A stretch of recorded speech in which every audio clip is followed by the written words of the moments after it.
Good morning दोस्तों। हमने जो पिछली कक्षा में पढ़ा जो है उत्तर मौर्य काल, जिस उत्तर मौर्य काल में हमने बात की थी जो अंतिम जो शासक थे सातवाहन वंश। तो सातवाहन वंश के बाद में जब उत्तर मौर्य काल में जो और शासक आते हैं, जो शासन जो चलता है, तो सातवाहन वंश के अलावा वाकाटक वंश, चेदी वंश,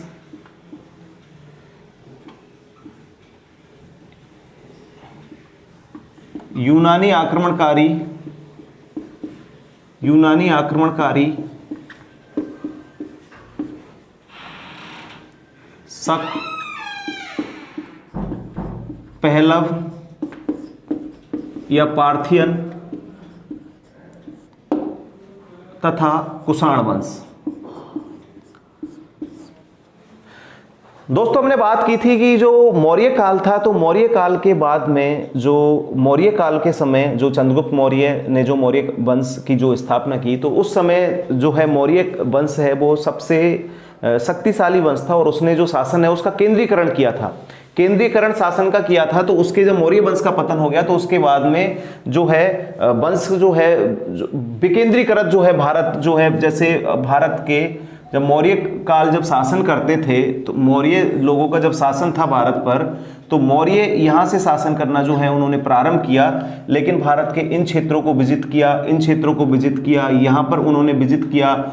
कुछ जो है ऐनानूर और पुरनानूर जो ग्रंथ है वो बताते हैं कि चंद्रगुप्त ने दक्षिण भारत पर भी अपना विजय अभियान चलाया। और अशोक के भी अभिलेखों में जो है केरल राज्य, चोल, चेर और पांड्य का उल्लेख होता है। तो उसके बाद में जब ये पूरे जो शासक जो है एक ही, जब उस समय जो एक संपूर्ण भारत है तो वहां पर जो शासन चलता था तो वो मौर्य वंश के जो लोगों का शासन था। उस समय जो भारत पर जो शासन था वो मौर्य वंश के जो है लोगों का, यहाँ पर भी मौर्य ही शासन कर रहे थे, यहाँ पर भी मौर्य ही शासन कर रहे थे, यहाँ पर भी मौर्य ही शासन कर रहे थे।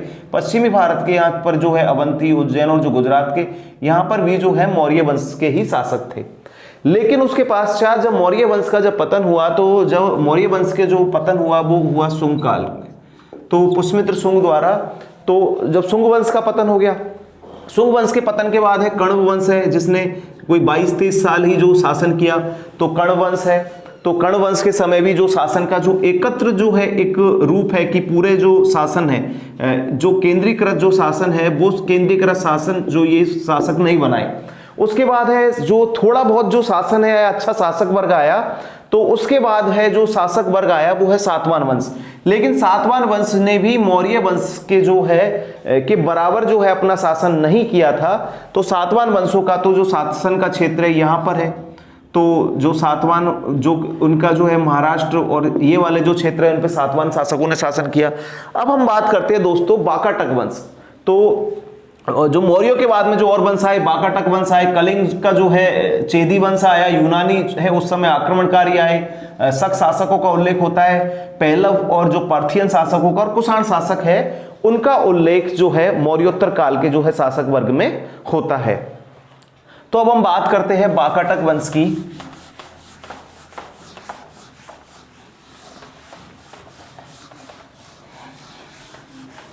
अब हम बात करते हैं वाकाटक वंश की। तो वाकाटक वंश का जो संस्थापक है वाकाटक वंश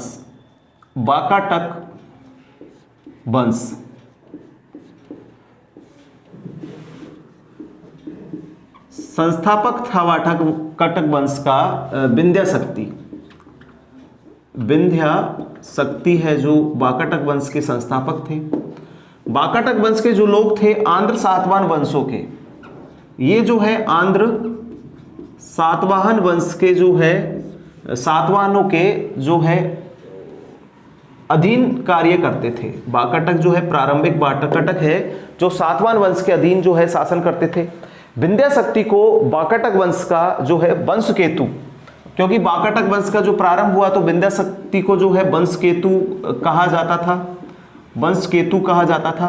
सबसे प्रतापी जो वाकाटक जो शासक हुआ वो है हरितिपुत्र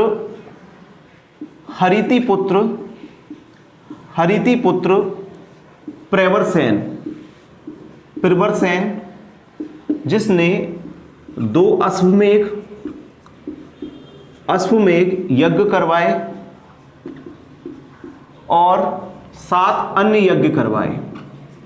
अन्य यज्ञ जो है प्रवरसेन ने करवाए। 2 यज्ञ करवाए और 7 अन्य यज्ञ करवाए।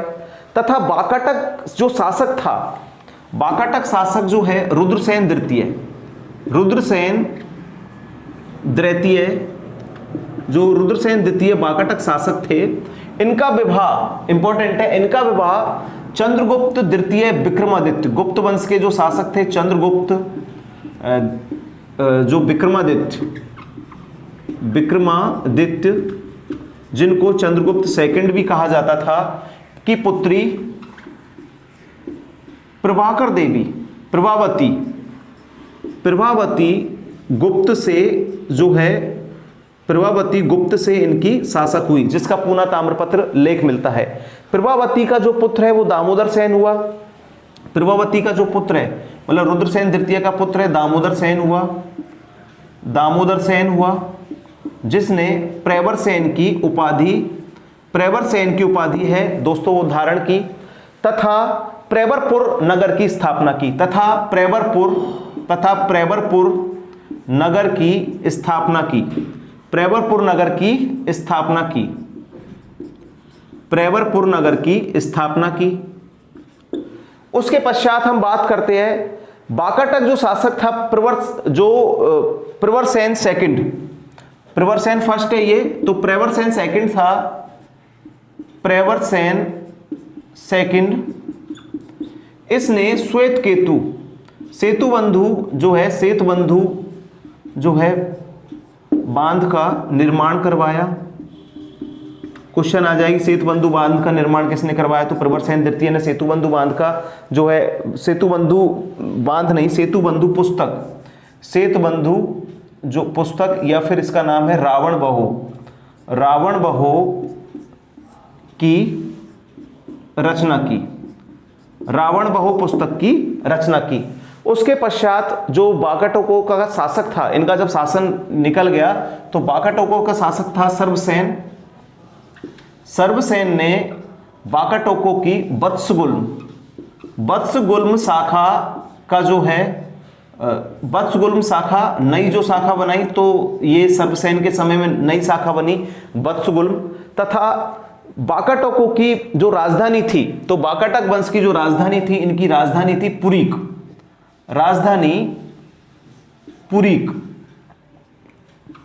इनकी राजधानी का नाम था पुरीक। अजंता की गुफा संख्या 16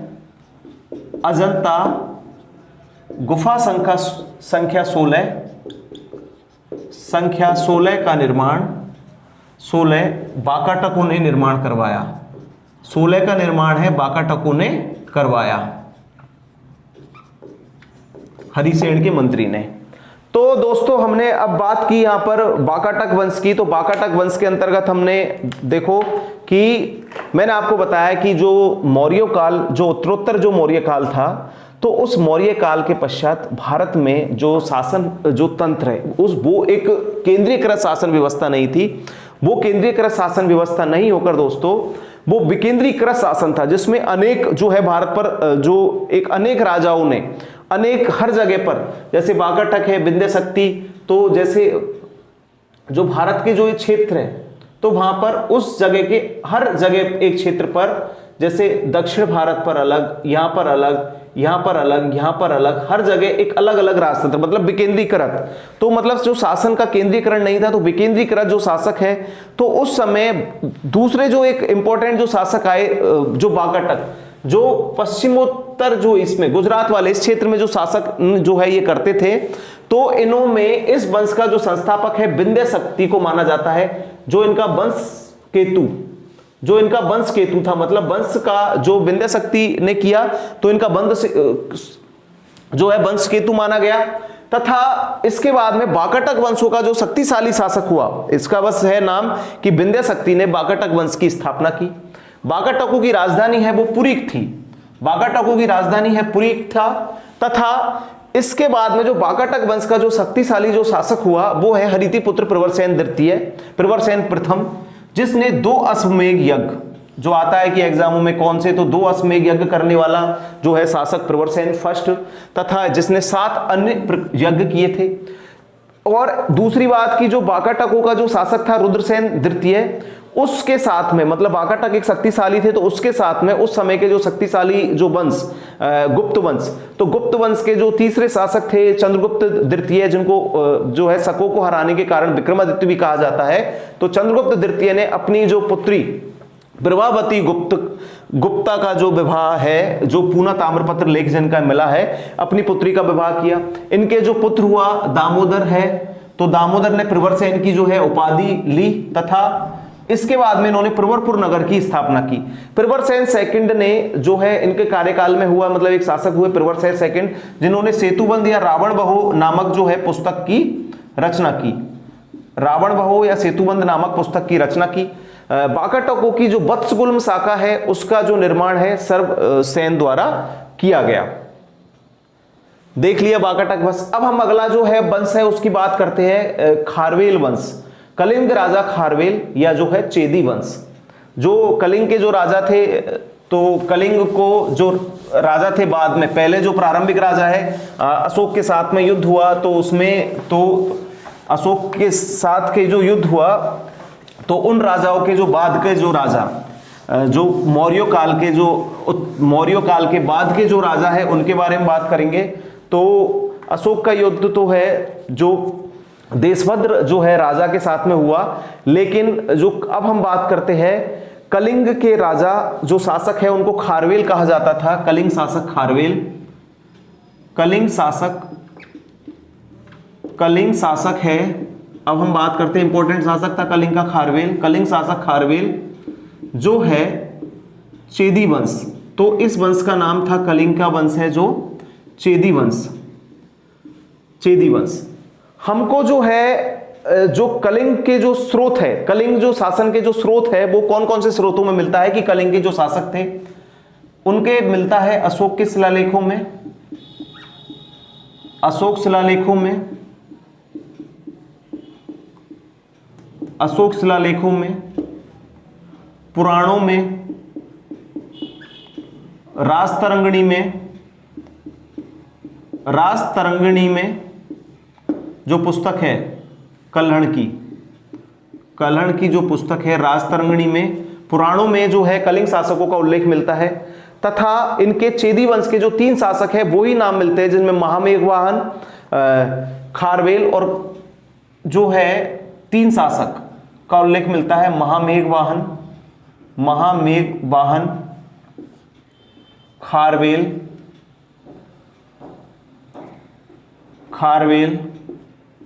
और कदेप का जो है उल्लेख मिलता है। कलिंग शासक है, जो कलिंग जो क्षेत्र है वो प्रसिद्ध था हाथियों के लिए। तो कलिंग के जो शासक है, ये जो मानने वाले जो है, कलिंग का जो राजा खारवेल है ये था जैन धर्म का अनुयायी। कलिंग का जो राजा था वो था,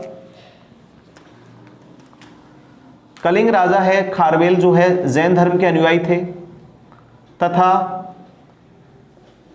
कलिंग के राजा ने जैन धर्म के अनुयायी थे। इन्होंने हाथी गुम्फा जो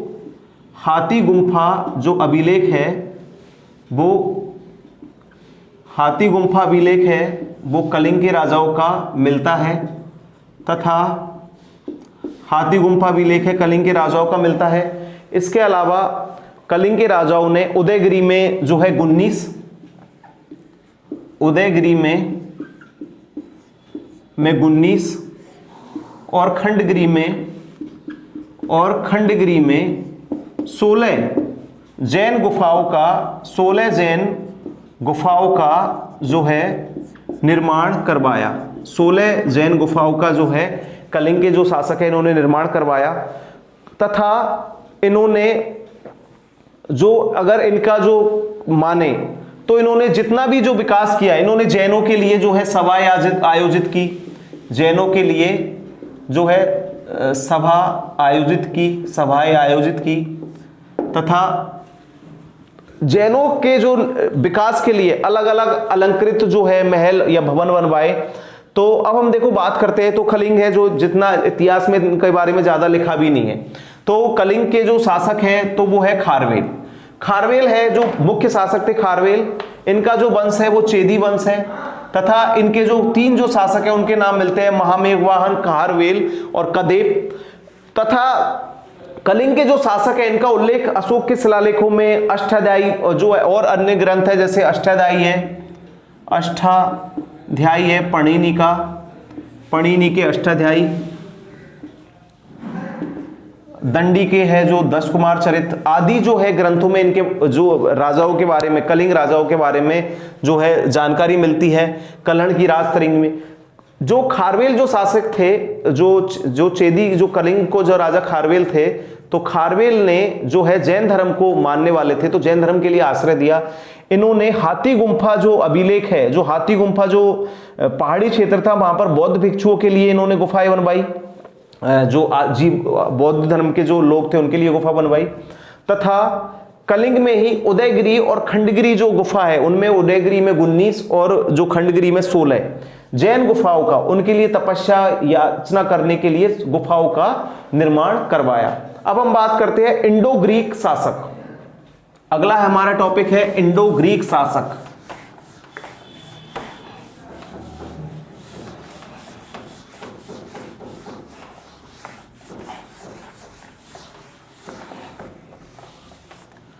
अगला हम बात करते हैं इंडो ग्रीक शासक।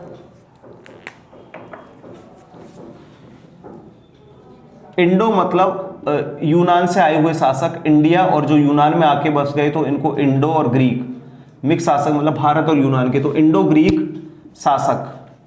अब हम बात करते हैं इंडो ग्रीक शासक। इन शासकों में अब बताते हैं कि सबसे पहले मौर्यों के समय जो आक्रमण हुआ, मौर्य समय जो आक्रमण हुआ वो यूनानियों का हुआ। मौर्यों के समय जो आक्रमण हुआ वो है यूनानियों का हुआ। मौर्यों के समय जो आक्रमण हुआ वो यूनानियों का हुआ, यूनानी आक्रमण हुआ।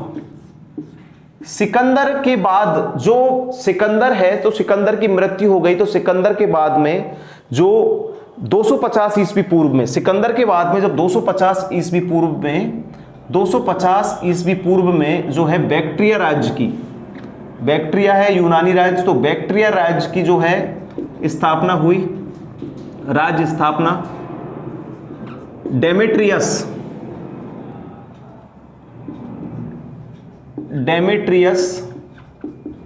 या इतिहास में बोले इसको दारा प्रथम जो है, इस जो बैक्ट्रिया का वो है शासक था।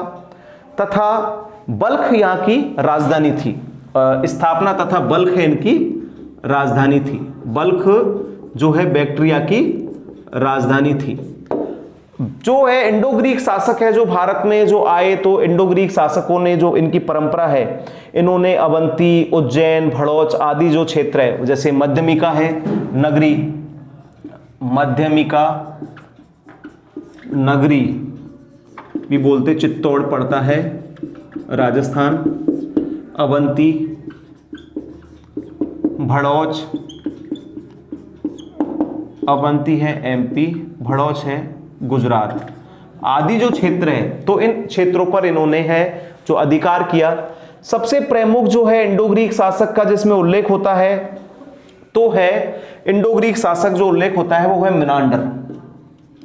मिनांडर इंडो ग्रीक शासक है, जो सबसे इंपॉर्टेंट है वो है मिनांडर, जिसका जो उल्लेख है बौद्ध ग्रंथ, जो नागसेन की जो है पुस्तक है, नागसेन ने जो अपनी पुस्तक है बौद्ध ग्रंथ, उसमें जो मिनांडर, क्योंकि खुद बौद्ध भिक्षु बन गया, बौद्ध धर्म अपना लिया इसने मिनांडर ने, तो जो नागसेन की पुस्तक है मिलिंद पन्हो, मिलिंद पन्हो मतलब नागसेन और मिलिंद के बीच का जो संवाद है, तो बौद्ध के बारे में, जो नागसेन था बौद्ध भिक्षु था, मतलब आचार्य था, तो उसके बारे में जो है उल्लेख होता है। तथा इनका जो अंतिम जो शासक था यवन का वो है एंटियालकिड्स, एंटियालकिड्स, जिसने एंटियालकिड्स ने अपना जो दूत था, एंटियालकिड्स ने अपना दूत था वो जो क्या नाम था उसका, हेलियोडोरस, हेलियोडोरस,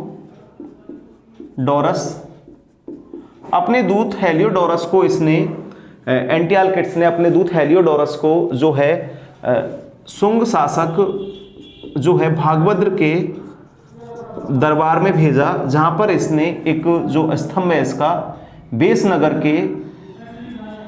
बेसनगर का गरुड़ स्तंभ, जिसमें इंपॉर्टेंट है कि बेसनगर के गरुड़ स्तंभ में सबसे पहले भारत में जो है भागवत संप्रदाय जो है का उल्लेख होता है, जिसमें जैसे श्री कृष्ण, सांब, अम्बष्ट, बलराम आदि का जो उल्लेख होता है, मतलब भागवत संप्रदाय का जो उल्लेख होता है वो एंटियाल्किड्स के जो दूत थे हेलियोडोरस उनके उसमें होता है। और इनके जो बारे में इंडो ग्रीक शासकों के बारे में जो उल्लेख करते हैं, इन्होंने कि दक्षिण भारत तक भी इन्होंने पहुंचा, तो इनके लिए जो है पेरिप्लस ऑफ दी एरिथ्रियन सी पुस्तक में भी इनके बारे में जो है जानकारी मतलब आ जाए कि कौन सी पुस्तक के बारे में, इनमें से कौन सी पुस्तक के बारे में इनकी जानकारी मिलती है, तो Periplus of the Ariane 3C में जो है इंडो ग्रीक शासकों के बारे में जानकारी मिलती है।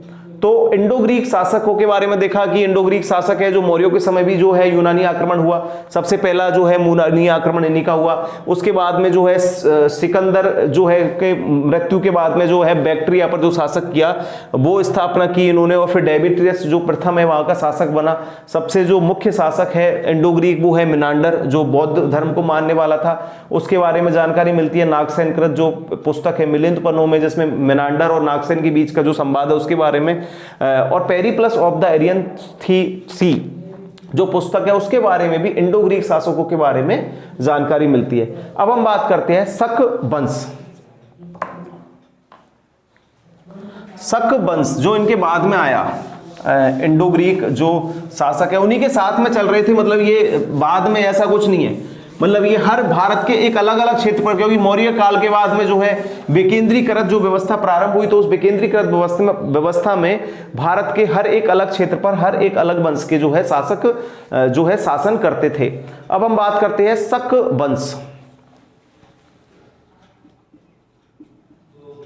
वंश। शकों के बारे में जो प्रारंभिक जानकारी मिलती है हमें दारा के नक्शे रुस्तम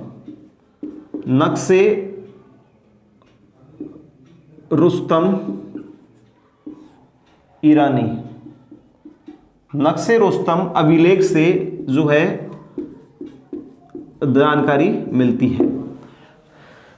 देखो दारा के जो 3 अभिलेख है, क्योंकि अशोक को जो अभिलेख लिखने की जो परंपरा जो मिली है अशोक को, तो वो है दारा के जो प्रेरणा मिली, मतलब जो अशोक को प्रेरणा मिली तो वो है दारा के अभिलेख, नक्शे रुस्तम,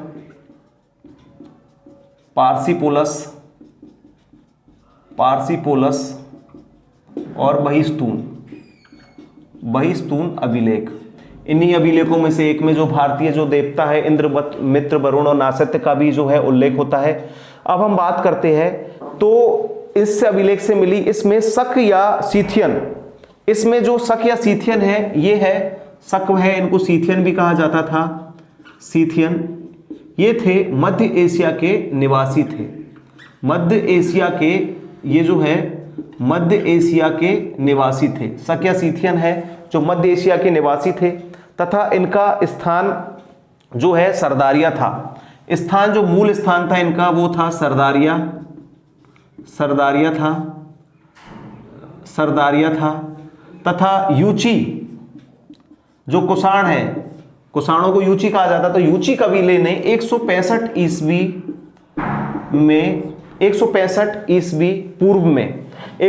ईस्वी पूर्व में इनको विस्थापित कर दिया, शकों को उस जगह से हटा दिया, विस्थापित कर दिया।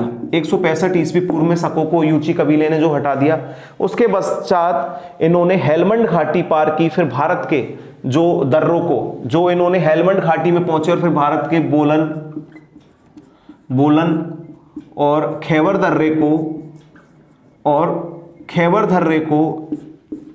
दर्रे को ये पार करके आए और भारत में ये लोग पहुंचे, कौन? शक लोग। तथा शकों के बारे में जो शाखाएं है भारत में, जो इनकी शाखा मिलती है, कौन कौन सी शाखा मिलती है? अफगानिस्तान, पंजाब, मथुरा, पश्चिम भारत और दक्कन। जो शकों की जो शाखा मिलती है पंजाब, अफगानिस्तान, दक्कन, पश्चिम भारत,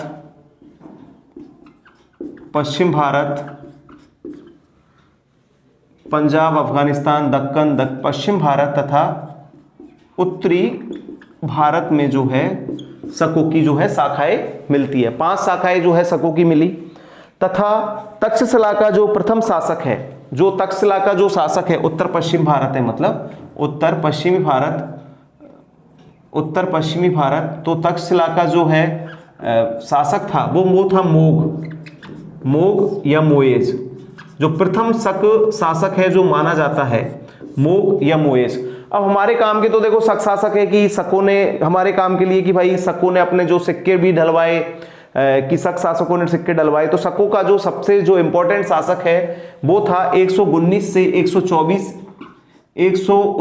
124 नहपान, जिसका उल्लेख जो है सातवानों के अभिलेखों में, नहपान सातवान अभिलेखों में इसका उल्लेख होता है। नहपान को पराजित किया इसकी जानकारी मिलती है जोगलथंबी अभिलेख में। और इसको हराने वाला कौन था, मतलब क्षैरात वंश। यह है क्षैरात वंश का जो है नहपान है, वो है क्षैरात वंश का। तथा नहपान को हराने वाला कौन था, गौतमी पुत्र। बताया था पिछली कक्षा में कि इससे जस्ट पहले की कक्षा में बताया कि सातवान वंश का मतलब क्षत्रिय जो वंश का जो क्षैरात वंश का शासक था, इसको हराया गौतमी पुत्र सातकर्णी द्वारा। तथा उसने महाराष्ट्र, लेकिन इसने प्रारंभ में जो है महाराष्ट्र का एक बड़ा भाग है वो सातवान शासकों से छीन लिया।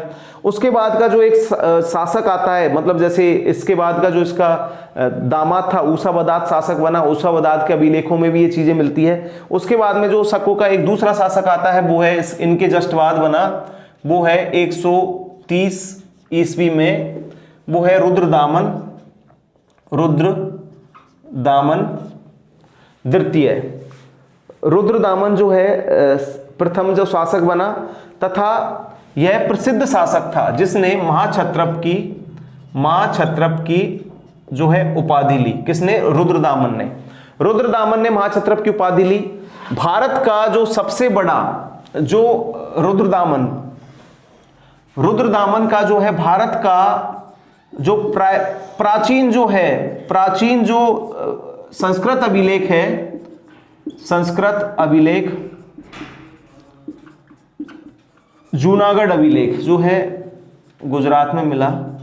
जूनागढ़ अभिलेख जो है सब प्राचीन, जो अगर क्वेश्चन आ जाए कि भारत का सबसे पहले जो कोई संस्कृत जो अभिलेख है साक्ष्य मिलता है वो किसका मिलता है, तो रुद्रदामन का जूनागढ़ अभिलेख है जो प्राचीनतम जो संस्कृत का साक्ष्य है। तथा इसके अलावा हम बात करते हैं कि रुद्रदामन के जूनागढ़ अभिलेख के अलावा बात करते हैं तो रुद्रदामन ने जो पहले जो प्राचीन समय में जो चंद्रगुप्त मौर्य द्वारा जो सुदर्शन झील खुदवाई थी जो जूनागढ़ में थी, मतलब गुजरात में थी, तो उस झील का पुनरुद्धार है वो नहपान द्वारा किया गया। उस झील का पुनर्गठन और वो किया गया। शकों का जो अंतिम शासक हुआ वो हुआ रुद्र सिंह तृतीय, जिसे शकों का जो अंतिम शासक है, अंतिम शक शासक था रुद्र सिंह तृतीय, जिसे चंद्रगुप्त सेकंड ने पराजित किया और शक राज्य को गुप्त राज्य में मिला दिया और शक राज्य जो है खत्म हुआ। दोस्तों अब हमने बात की यहां पर कि शक राज्य के बारे में। तो शक राज्यों में हमने देखा कि शक लोग हैं जो सीथियन थे, मध्य एशिया से आए, सरदारियन का कबीला था। लेकिन शकों का जब जो जैसे बाबर को हटा दिया था तो ऐसे यूची कबीले ने 165 ईस्वी पूर्व में 165 ईस्वी यूची मतलब कुषाण जो लोग थे उन्होंने 165 ईस्वी पूर्व में इनको विस्थापित कर दिया।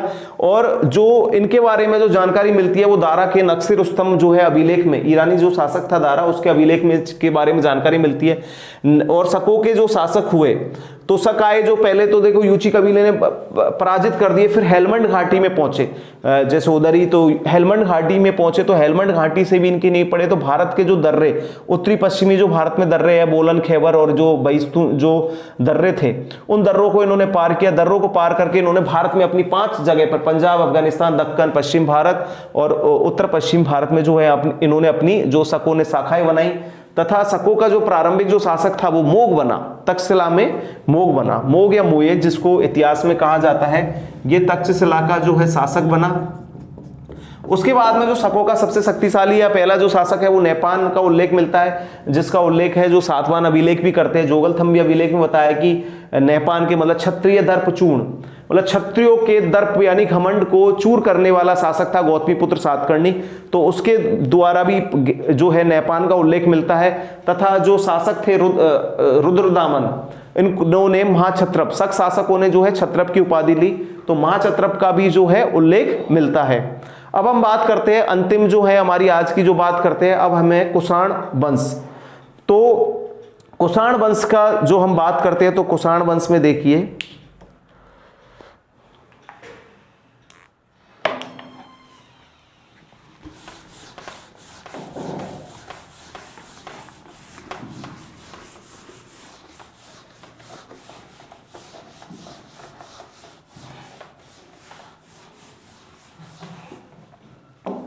कुषाण वंश से पहले एक है वंश जो है पहलव और पार्थियन।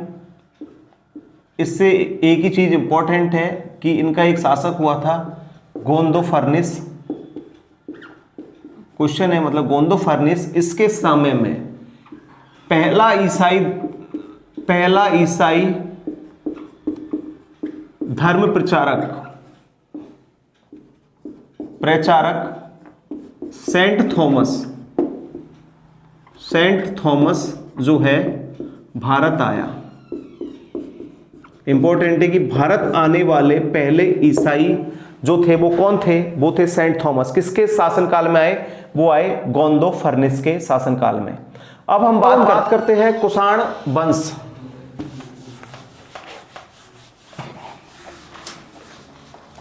अब हमारा अगला जो है वंश है वो है कुषाण वंश। कुषाण वंश,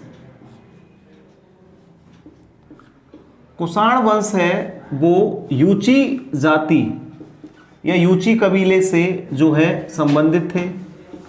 यूची कबीले के लोग थे, तथा भारतों में कुषाणों का जो पहला शासक था वो था कुजुल कडफिसस, जिसका कालक्रम 15 ईस्वी से लेकर 65 ईस्वी था। 15 ईस्वी से लेकर 65 ईस्वी था। कुजुल कडफिसस के जो सबसे ज्यादा जो सिक्के मिले हैं वो मिले हैं इसके सिक्के मिले हैं इसके जो है सिरकप में। सिरकप नामक स्थान पर जो है जो कुजुल कडफिसस के जो है सिक्के प्राप्त हुए। इसके बाद में जो है इसके जो सिक्के हैं, इसके सिक्के जो है खाली किसके हैं, ताम्र सिक्के मिले हैं, तांबे के सिक्के मिले हैं, जिसमें उपाधि है इसकी महाराजाधिराज,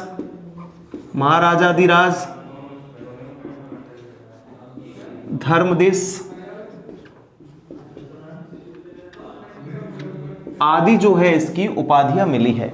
कुजुल कडफिसस के बाद में जो शासक बना वो था बिम कडफिसस। इसके लिए इंपॉर्टेंट है बिम कडफिसस शासक बना, तो बिम कडफिसस के लिए भारत में सर्वप्रथम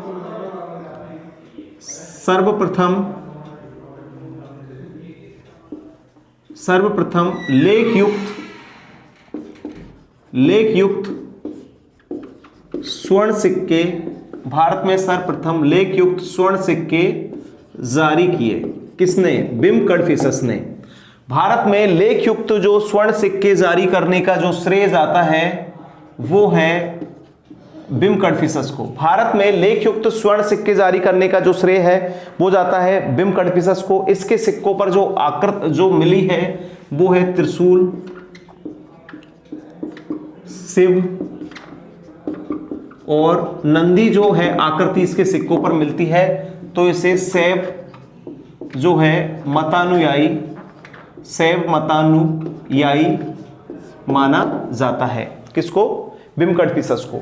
इसके बाद में जो है जो कुषाण वंश का जो सबसे जो शक्तिशाली जो शासक हुआ या जिसका काल में सबसे ज्यादा जो शासन चला वो है कनिष्क।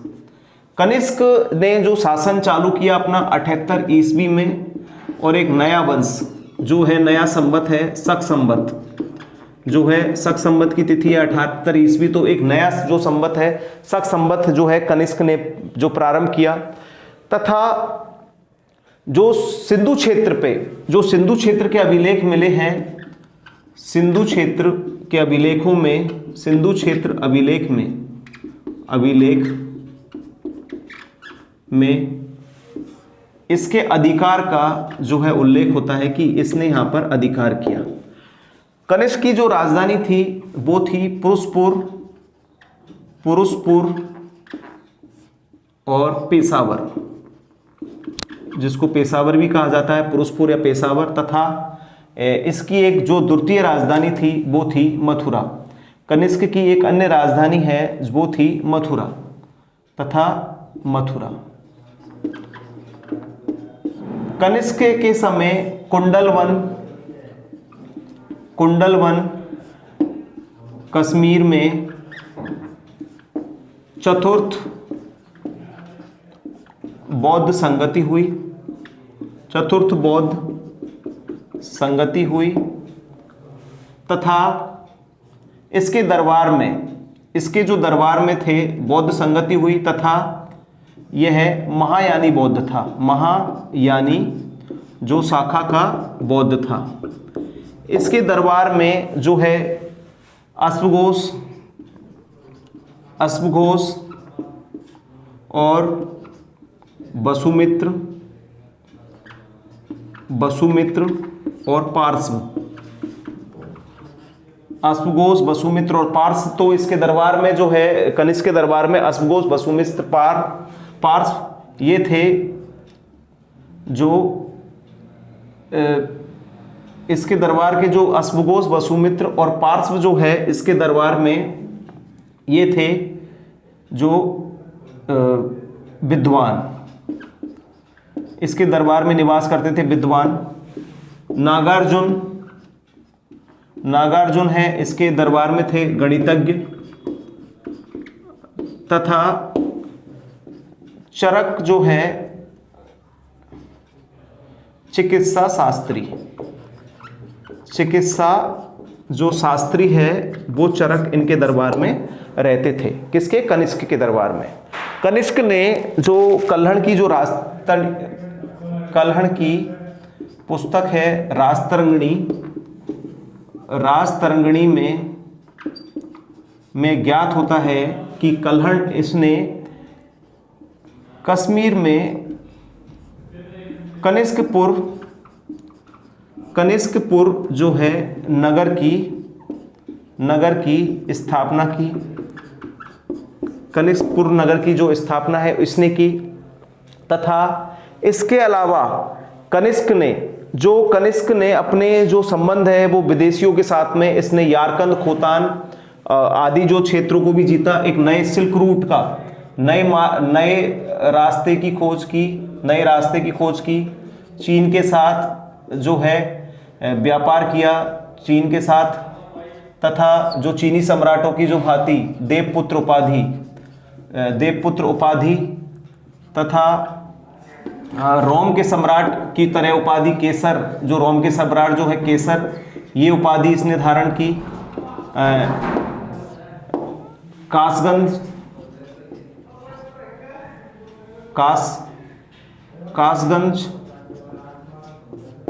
खोतान क्षेत्र को इसने है जो जीता। इसके बाद में जो हम कह सकते हैं कि कनिष्क का काल है जो सबसे ज्यादा जो कुषाण वंश का, इसके बाद में जो शासक बना वो हुबिस्क बना। कनिष्क के बाद में जो शासक बना हुबिस्क बना। और कनिष्क की जो मूर्ति है वो मथुरा से जो इसकी मूर्ति मिली है वो मथुरा से मिली है। वो है सैनिक वेशभूषा वाली मूर्ति, सैनिक वेशभूषा वाली जो है इसकी मूर्ति मिली है। तथा एक इसकी अन्य मूर्ति जो है मिली है वो बौद्ध जो है मूर्ति जो कनिष्क की है, बौद्ध जो मूर्ति इसकी मिली है। तथा अंतिम जो है शक शासक था वो था वासुदेव है, वो अंतिम जो है शासक था। तथा जिसने अक्षयनीवी जो है वो एक प्रथा है वो प्रारंभ की। तथा अब हम कह सकते हैं कि जो शकों ने भारत से सैनिक पगड़ी आदि चीजें है जो शकों ने भारतीय लोगों से, जो कुषाण जो लोग हैं इन्होंने भारतीय लोगों से सीखी। अब हम बात करते हैं तो जैसे देखो एक बार कुषाण वंश के बारे में रिटर्न से कि तथा कनिष्क जो है जो कुषाण वंश है वो यूची कबीले के थे। कुजुल कड़फिसस है इस वंश का संस्थापक था जिसने 15 ईस्वी से 65 ईस्वी तक शासन किया। सिक्के इसके जो है सिरकप नामक स्थान से प्राप्त हुए। तांबे के सिक्के जो है इसके मिले, जो इसके जो सिक्के मिले खाली कौन से मिले, तांबे के मिले जिनपे इसकी उपाधि है महाराजाधिराज और धर्मदिस जो है उपाधि धर्मेदिस जो धर्म देने वाले जो उपाधि है वो मिली है। इसके बाद में कुजुल कड़फिसस के बाद में बिंब कड़फिसस जो है शासक बना। बिंब कड़फिसस के बारे में जो जानकारी मिलती है कि भारत का सबसे इंपॉर्टेंट है, मतलब कि भारत का सर्वप्रथम लेख युक्त स्वर्ण सिक्का जो जारी हुआ वो बिंब कड़फिसस के समय में हुआ और जिसके सिक्कों पर त्रिशूल, नंदी और शिव की जो है आकृति मिलती है तो इसका सैब मतायुनाई होने का अनुमान लगाया जाता है। इसके बाद में कनिष्क जो है शासक बना जिसका कालक्रम 78 से 144 ईस्वी था। तथा इसने उसी समय अपने शासक बनने पर शक संवत है जो प्रारंभ किया। सिंधु क्षेत्र के जो अभिलेख मिले उसमें ज्ञात होता है कि कनिष्क का जो है सिंधु क्षेत्र में था। कनिष्क ने जो है अपनी राजधानी है पुरुषपुर पेशावर जो वर्तमान पाकिस्तान में, और मथुरा इसकी एक अन्य राजधानी थी। कुंडलवन कश्मीर में जो है चौथी बौद्ध संगति जिसकी अध्यक्षता है वसुमित्र ने की, उपाध्यक्ष है अश्वघोष थे, इसने महायानी शाखा को माना और चौथी बौद्ध संगति है कनिष्क के समय में हुई। कल्लण की जो पुस्तक है राजतरंगिणी उसमें ज्ञात होता है कि कश्मीर में जो कनिष्क ने कनिष्कपुर जो है नगर की स्थापना की। इसके अलावा कनिष्क ने जो नए रास्ते खोजे तथा है कासगंज, खोतान और यारकंद जो है इन क्षेत्रों को कनिष्क ने जीता। इसने चीनी सम्राटों की भांति देवपुत्र की उपाधि धारण की और रोम के सम्राटों की तरह केसर की उपाधि है इसने, जो केसर जो है उपाधि लेते थे रोमन सम्राट, तो केसर उपाधि इसने धारण की। मथुरा से इसकी जो एक मूर्ति प्राप्त हुई है इसमें खड़ी वेशभूषा में, सैनिक वेशभूषा में की लंबा कोट चटकन जो है लटकाए हुए मूर्ति मिली है। इसने पेशावर में मतलब बौद्ध धर्म को मानने वाला था तो मठों के निर्माण किया तथा इसने बौद्ध मूर्तियों का भी निर्माण करवाया था। कनिष्क ने बौद्ध मूर्तियों का भी, क्योंकि उसी के समय में महायान शाखा का जब विकास हुआ तो बौद्ध धर्म की जो पुराने हैं तो बौद्ध धर्म की मूर्तियों का भी निर्माण होना चालू हो गया। इसके बाद में जो नई शैलियां, जो मूर्ति शैली जो है यूनानी मतलब गांधार और मथुरा जो शैली है उनका विकास भी होने लग गया था। कनिष्क के बाद में जो शासक बना हुबिस्क बना। अंतिम जो शक शासक कुषाण शासक था वो वासुदेव था तथा उसके बाद में जो है शक जो कुषाण वंश है उसका अंत हो गया। कुषाणों ने भारत से सैनिक पगड़ी आदि जो कुछ है वेशभूषा और जो कुछ खान पीन जो है विधि भारतीय लोगों से सीखी। अब हम अगली कक्षा में बात करेंगे इनके बाद में जब है तो देखो एक काल आया कि मौर्य काल। तो मौर्य काल के बाद में है मौर्योत्तर। अभी हमने 2 क्लासों में बात की मौर्योत्तर काल की जिसमें शुंग, कण्व और सातवाहन वंश अब है। और इसके अलावा आज हमने बात की जो है